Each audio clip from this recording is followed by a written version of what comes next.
আজ আমি পটলের সবজি বানাবো। পটলটা আগে আমি ছুলে নিয়েছি, ছুলে নিয়ে পটলটা আমি সিদ্ধ করে রেখে দিয়েছি। তার সঙ্গে পটলের ছোলাটাও সিদ্ধ করে রেখে দিয়েছি। ছোলাটাও আমি ফেলবো না। পটলটা আগে আমি দানাটা বের করে নেব। একটা করে সব পটলের দানাই বের করে নেব। খোসাটা আমি পটলের সঙ্গে সিদ্ধ করে রেখেছিলাম, এটা আমি পেস্ট করে এর সঙ্গেই দিয়ে দেবো। এবার পটলের খোসাটা আমি পেস্ট করে নিয়েছি। এবার আমি এই পটলের খোসাটা, পটলের দানাটা আমি ভেজে নেবো কড়াইতে। আমি একটু ঘি দিয়ে করবো এটা। এটাতে আমি একটু কালো জিরে ফোড়ন দেবো, দানাটা দিয়ে দেবো। খোসাটাও দিয়ে দিলাম।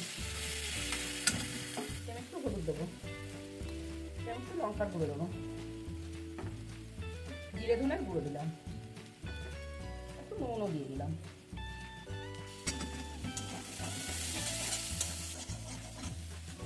এবার ভাজাটা আমার রেডি হয়ে গেছে।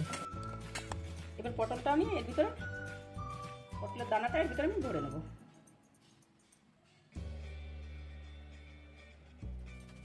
সবগুলো আমার ভরা হয়ে গেছে। পটলটা আমি একটু ভেজে নেব।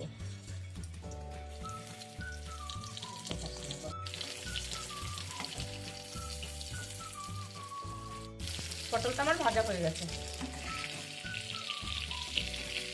ফোড়ন দিচ্ছি, আর তেজপাতা, শুকনো লঙ্কা, লং, এলাচ, গোলমরিচ ফোড়ন দিচ্ছি। হলুদ দিলাম, ধনে জিরের গুঁড়ো দিলাম, আমি আদাও দিলাম,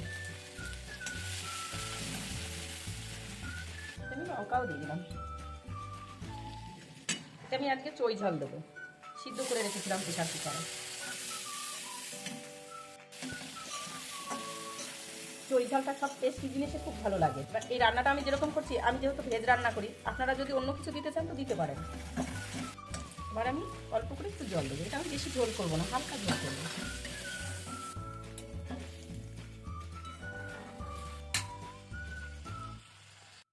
এবার এটা আমার হয়ে গেছে প্রায়। পটলটা দিয়ে বেশি জাল দেবো না, তো ভালো করে ভেজে নিয়েছি। আর গামাখা ঝোল করবো এটা।